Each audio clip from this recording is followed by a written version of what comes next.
Assalamualaikum, selamat pagi dan salam Malaysia Medani. Bersama saya, Abang Muaz dan Abang Abdul Samad dalam Berita Pagi Sarawak, edisi Rabu 8 Mei 2024. Prasarana serta kualiti pendidikan di Sarawak terus menjadi keutamaan kerajaan untuk melahirkan modal insan yang berkualiti tinggi.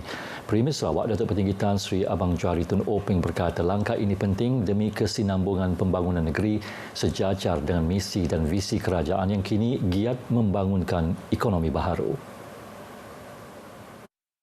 Pelbagai perikatan telah diambil oleh kerajaan antaranya mengiktiraf sijil peperiksaan bersepadu UEC dengan memperkenalkan 5 sekolah antarabangsa selain menaik taraf sekolah daif. Ia bagi memberi peluang kepada anak-anak Sarawak khususnya dari kawasan luar bandar mendapat pendidikan sama rata serta menyediakan ruangan kondusif kepada golongan pendidik. Beliau berucap pada Majlis Perasmian Persidangan Persatuan Profesional SI Partner Plus Peringkat Kebangsaan 2024 di Kuching semalam. Sementara itu, Premier menyeru pengurusan dan golongan pendidik khususnya di Sarawak agar berganding bahu dengan kerajaan negeri dalam meningkatkan kualiti bidang pendidikan. Kerajaan Sarawak juga menggalakkan anak-anak belajar di sekolah antarabangsa dan SJK Chonghua agar kemahiran dapat dipelbagaikan tanpa meminggirkan dasar utama Kementerian Pendidikan. Persidangan Persatuan Profesional SI Partner Plus Peringkat Kebangsaan tahun 2024 bermula kemarin sehingga Jumaat menghimpunkan para pendidik berkongsi amalan terbaik dalam mempertingkatkan kemejadian murid dalam sektor pendidikan. Dewan Undangan Negeri DUN Sarawak pada mesyuarat semalam telah meluluskan rang Undang-Undang RUU untuk membenarkan penubuhan Lembaga Pelabuhan Sarawak bagi menyatukan 8 buah pelabuhan di Sarawak.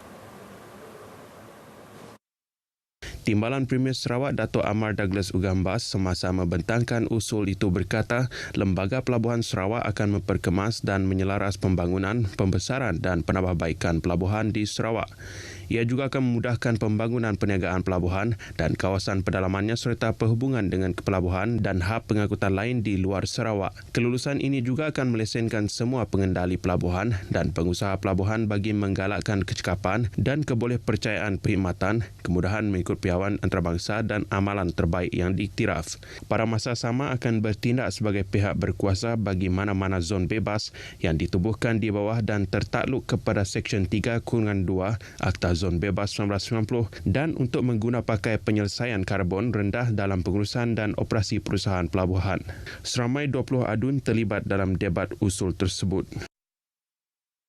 Rang Undang-Undang Lembaga Pelabuhan Sarawak 2024 diperkenalkan tepat pada masanya. Membahaskan RUU Lembaga Pelabuhan Sarawak 2024 pada persidangan DUN Sarawak semalam, Adun Repok Datuk Seri Huang Tiong Si berkata beliau percaya kerajaan Sarawak akan berusaha meningkatkan daya saing dan memantapkan barisan pengurusan bagi menambah baik sistem penyampaian perkhidmatan dan pembangunan pelabuhan secara menyeluruh di bawah RUU tersebut.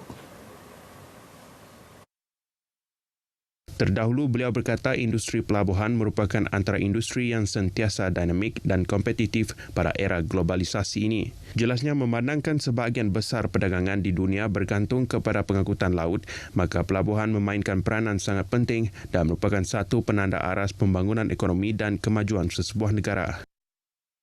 Pengurusan sistem pelabuhan yang mantap adalah penting untuk memudahkan perdagangan domestik dan antarabangsa di rantau ini. Menyokong usul Lembaga Pelabuhan Sarawak 2024, Ahli Dewan Undangan Negeri Batu Kitang, Datuk Insinyur Loh Ke Chiang berkata, operasi berkenaan di 6 pelabuhan utama negeri di bawah Lembaga Pelabuhan Bintulu akan mengukuhkan lagi kedudukan Sarawak dalam sektor perdagangan. Ujarnya Sarawak berada di lokasi strategik laluan perkapalan utama menghubungkan barat dan timur dan ini meletakkan Sarawak sebagai hub perdagangan dan penting yang menawarkan peluang untuk pertumbuhan ekonomi. Katanya Pelabuhan Bintulu tidak lama lagi akan menjadi antara yang pertama di dunia menjana elektrik menggunakan tenaga kinetik daripada ombak selain daripada solar, biogas, gas dan sumber asli lain yang ada di Sarawak. Tambahan pula Rizab Gas Sarawak yang banyak merupakan antara yang terbesar di dunia mewakili aset berharga yang mesti dimanfaatkan secara berkesan dengan memanfaatkan teknologi seperti carbon capture, utilization and storage. Pada masa sama, katanya pelaburan dalam kemudahan pelabuhan mengukuhkan kedudukan Sarawak sebagai pemain terkemuka dalam pasaran tenaga. Sementara itu, bagi ahli Dewan Undangan Negeri Daro, Syafiee Ahmad berkata, penguatkuasaan Sarawak Ports Authority 2024 dapat memaksimalkan kutipan di setiap pelabuhan-pelabuhan dengan penyeragaman dasar dan hala tuju di bawah satu badan kawal selia pelabuhan dipanggil Lembaga Pelabuhan Sarawak. Beliau percaya dengan cara tersebut, pengurusan dan pentadbiran pelabuhan-pelabuhan Sarawak akan lebih bersepadu dalam penyelarasan fungsi pelabuhan-pelabuhan Sarawak. Ini termasuk penetapan kluster ekonomi setiap pelabuhan bagi mengelakkan persaingan negatif, pengurusan pengagihan sumber antara pelabuhan bagi memastikan penggunaan sumber yang optima serta berfungsi cekap dan memastikan kualiti perkhidmatan pelabuhan serta KPI standard untuk manfaat para pengguna pelabuhan. Syafiee berkata demikian pada sesi perbahasan di Dun Sarawak semalam.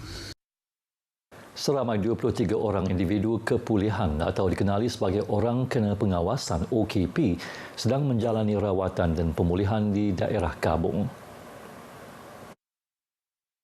Menurut Timbalan Menteri Pembangunan Wanita, Kanak-kanak dan Kesejahteraan Komuniti, Datuk Muhammad Razif Sitam, mereka meletakkan di bawah selian Agensi Anti Dadah Kebangsaan AADK Daerah Betong. Beliau berkata demikian ketika menjawab soalan dari Adun Kabung Muhammad Cik Kadir pada sesi soal jawab di persidangan Tun semalam. Jelasnya sepanjang tempoh 2021 hingga Mac 2024, 16 tangkapan melibatkan pelbagai kesalahan berkaitan aktiviti penyalahgunaan dadah dan substan direkodkan Jabatan Siasatan Jenayah Narkotik IPK Sarawak dan AADK Sarawak.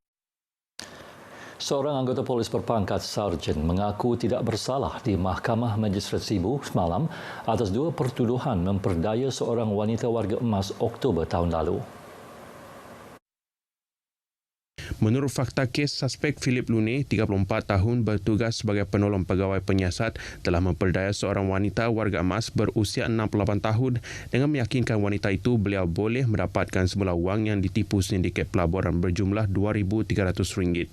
Mangsa telah diminta oleh suspek memasukkan wang berjumlah RM4,650 ke dalam akaun milik suspek pada 9 Oktober lepas. Dakwaan kedua pula melibatkan mangsa sama di mana suspek meminta mangsa memasukkan wang berjumlah RM350 ke akaun banknya. Kedua-dua kesalahan itu adalah di bawah Seksyen 420 Kanun Keseksaan yang memperuntukkan hukuman penjara minimum 1 tahun dan maksimum 10 tahun serta dengan sebatan dan boleh juga ditenda jika sabit kesalahan. Magistrat Romario Jonoy menetapkan ikat jamin sebanyak RM10,000 dengan 2 penjamin warga tempatan. Mahkamah menetapkan 4 Julai depan sebagai tarikh pengurusan kes pra-perbicaraan. Polis Kuching telah menangkap seorang lelaki tempatan berumur 23 tahun berhubung pergaduhan di sebuah bengkel kenderaan di kawasan Kubaharia pada pukul 1 pagi kemarin. Ketua Polis Daerah Kuching SCP Ashman Bajah menerusi kenyataan media maklumkan tangkapan ke atas lelaki tersebut yang mempunyai 2 rekod lampau atas kesalahan akta dadah berbahaya dan jenayah kekerasan dilakukan pada 11.40 malam semalam di Jalan Sultan Tengah. Kes pergaduhan berpunca salah faham apabila suspek dituduh mencuri rim tayar kenderaan di bengkel berkenaan. Berita bagi Sarawak berakhir di sini. Ikuti di Stadium RTM selepas ini untuk perkembangan sukan tanah air dan antarabangsa. Dari sungai hingga segara, Palestin pasti merdeka.